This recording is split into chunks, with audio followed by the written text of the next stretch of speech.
Hello সবাইকে, আসসালামু আলাইকুম। আমি পদ্মজা, পর্ব 20। আজ যেন শুধু মোড়ল বাড়ির মাথার উপরে সূর্যটা উঠেছে। সকাল থেকে আত্মীয় আপ্যায়নের প্রস্তুতি তোড়জোড় চলছে।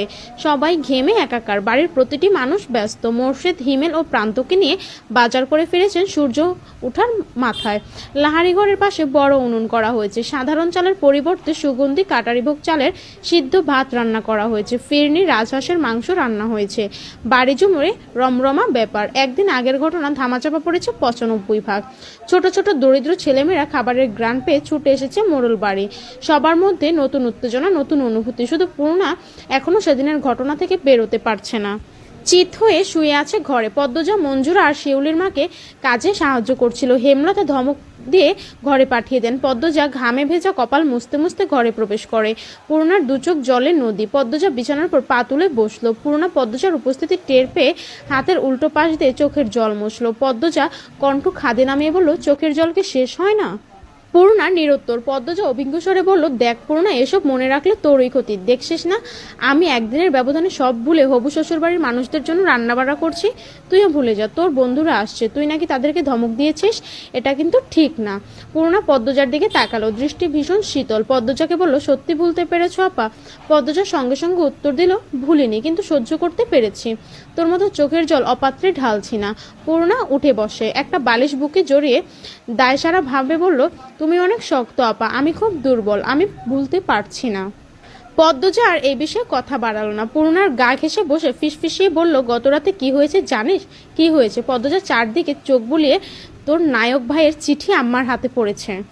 পূর্ণা আতকে উঠে বলল, সে কি, কখন, কিভাবে? আর বলিস না, সেদিন তুই নানা বাড়ি ছিলি, তখন চিঠি দুইটা বের করেছিলাম, বারান্দার ঘরে বালিশের নিচে রেখে দে।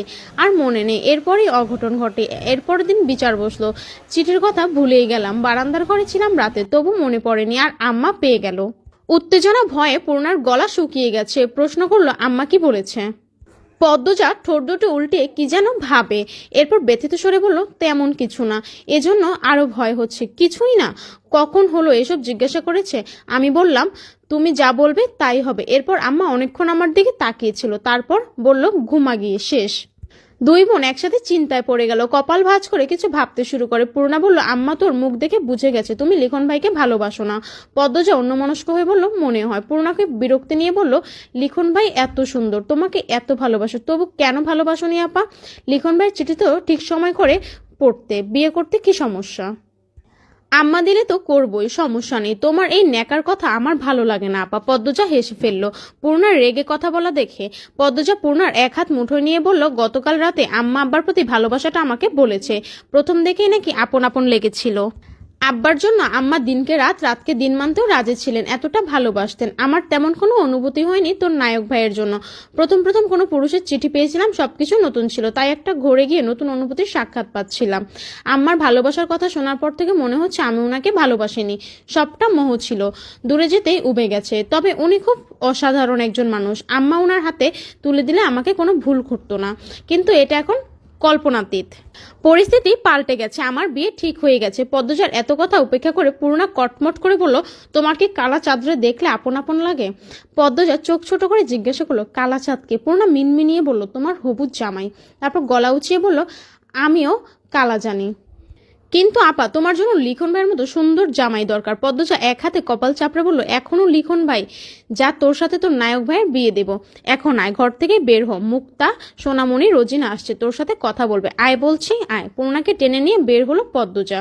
সূর্য মামার রাগ কমেছে। মোড়ল বাড়ির মাথার উপর থেকে দূরে সরে দাঁড়িয়েছে। সদর ঘর ভর্তি মানুষ। হাওলাদার বাড়ির বউদের গ্রামবাসী শেষবার তাদের বিয়েতে দেখেছে, আবার দেখার সুযোগ হওয়াতে দল বেঁধে মানুষ এসেছে। লোকমুখে শোনা যায়, হাওলাদার বাড়ির মেয়ে বউদের সারা অঙ্গে সোনার অলংকার ঝলমল করে।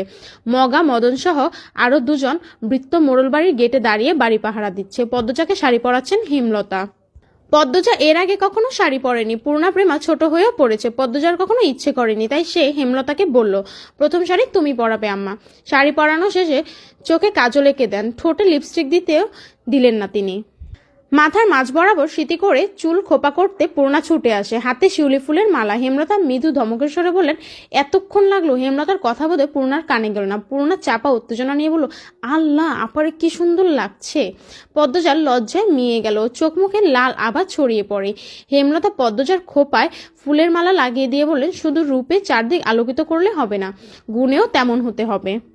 পদ্মজা বাধ্যের মতো মাথা নাড়ালো। তখন হুড়মুড়িয়ে সেখানে উপস্থিত হলো লাবণ্য।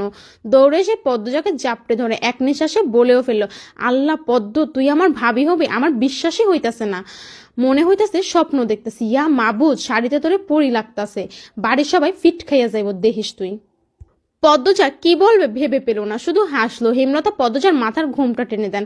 লাবণ্যকে বলেন, তোমরা সইকে নিয়ে যাও। পদ্মজা হেমলতার হাতে হাত রেখে অনুরোধ করে বলল, আম্মা তুমি আসো। হেমলতা হাসেন। পদ্মজার মাথায় এক হাত রেখে বলেন, কদিন পর থেকে এরাই তোর আপন, মা পাশে থাকবে না। পদ্মজার চোখ দুটো ছলছল করে ওঠে, ছলছল চোখ নিয়ে তাকিয়ে রইল মায়ের দিকে। পদ্মজাকে নতুন বউরূপে দেখে হেমলতার বুকে ঝড় বইছে। মেয়েটা কতদিন পর আলাদা হয়ে যাবে। 2 মাস আগে হলে তিনি 7 দিন ধরে রাজার ধনের বিনিময়ে মেয়ের বিয়ে দিতেন না। আমি আসছি। লাবণ্য, যাও তো, তোমরা যাও। পদ্মজাকে নিয়ে পূর্ণা, তুইও যা। লাবণ্য পদ্মজাকে নিয়ে যায়। পদ্মজার বুক ধরফর করছে। মায়ের যেন কি হয়েছে, সে পিছনে ফিরে তাকায়। সাথে সাথে হেমলতা অন্যদিকে ঘুরে তাকান। চোখ থেকে 2 ফোঁটা জল গড়িয়ে পড়ে। তিনি দ্রুততা মুছেন। সদরঘর কোলাহলময় ছিল। পদ্মজা ঢুকতেই সব চুপ হয়ে গেল। লাবণ্য পদ্মজাকে ছেড়ে ভারী আনন্দ নিয়ে বলল, আম্মা, কাকিমা, ভাবি, আপারা, এই যে পদ্মজা, আমার নতুন ভাবি। পদ্মজা চোখ তুলে তাকালো। অলংকারে জলজল করা 5 জন নারীকে দেখে চোখ যেন ঝলসে গেল তার। সবাই তার দিকে মুগ্ধ হয়ে তাকিয়ে আছে। পদ্মজা চোখ নামিয়ে ফেললো। তখন কোথা থেকে আবির্ভাব হলো আমিরের। সদর দরজার মুখেই দাঁড়িয়েছিল পদ্মজা।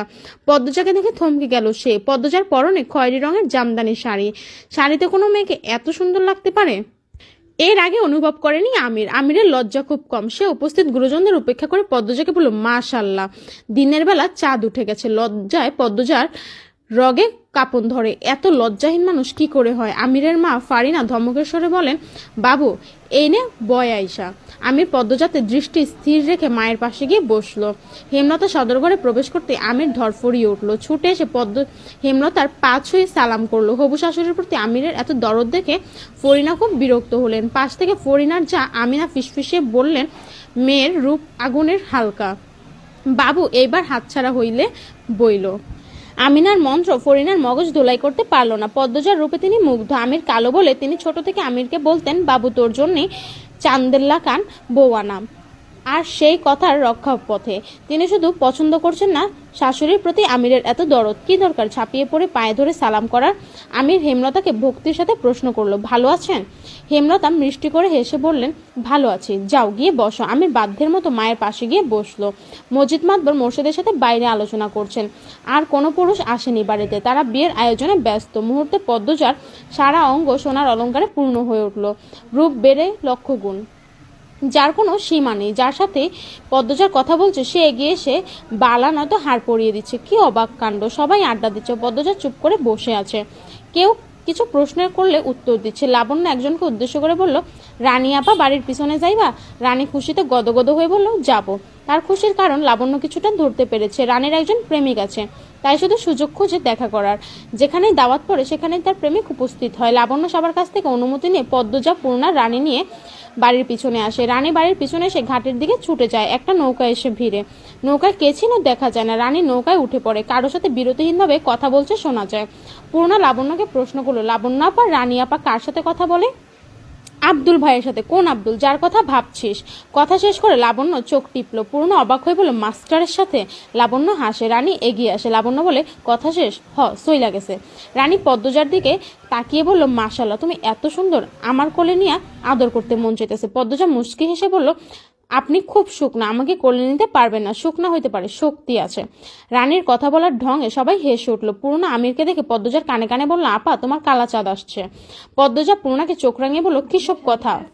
উনার বোনেরা আছে। লাবণ্য, রানী, যা এখান থেকে। আমির আদেশ শুনে লাবণ্য রানী খুব বিরক্ত হলো। রানী কাঁদো কাঁদো হয়ে বলল, দা ভাই, থাকি না।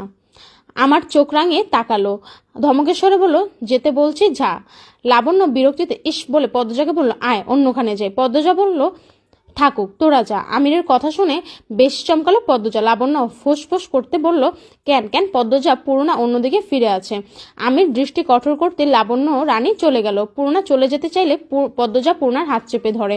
পূর্ণা পদ্মজার হাত ছাড়িয়ে ধীরকণ্ঠে বলল, একা থেকে তোমার কালাচাঁদের ভালোবাসা খাচ্ছি। পূর্ণা ছুটে গেল। আমির পদ্মজার পাশে এসে দাঁড়াতে পদ্মজা বলল, বিয়ের আগে গুরুজনদের না জানে এভাবে একা কথা বলা ঠিক নয়, কি হবে? পদ্মজা কিছুক্ষণ নীরব থেকে বলল, কলঙ্ক লাগবে। আর কি বাকি আছে? পরিমাণ না বাড়ানোই ভালো। পদ্মজার কথা বলতে একটুও গলা কাঁপেনি। বাড়ির ভেতর চলে আসার জন্য পা বাড়াতে আমির পদ্মজার এক হাত থাবা দিয়ে ধরে, আবার ছেড়ে দিল। পদ্মজা ছিটকে দূরে সরে গেল। আমির বলল, তুমি সত্যি একটা পদ্মফুল, পদ্মবতী। এই জন্যই লিখনসার মতো সুদর্শন যুবক তোমার প্রেমে পড়েছে। দেখা হওয়ার পর এই প্রথম পদ্মজার চোখ তুলে তাকালো, পরপরই চোখের দৃষ্টি সরিয়ে ছুটে বাড়ির ভিতর চলে গেল। আমির অনেকক্ষণ দাঁড়িয়ে ছিল সেখানে। দেখতে দেখতে সন্ধ্যা ঘনিয়ে এলো। এবার আত্মীয় বিদায়ের পালা। যাওয়ার পূর্বে লাবণ্য একটা কাগজ পদ্মজার হাতে গুজে দিয়ে বলল, দা ভাই দিছে। ঘুমাবার আগে পদ্মজা কাপা হাতে কাগজটির ভাঁজটি খুলল। কাগজটিতে যত্ন করে লেখা, সারা অঙ্গ কলঙ্কে ঝলসে যাক, তুই বন্ধু শুধু আমার থাক। এই ছিল আমাদের আজকের পর্ব।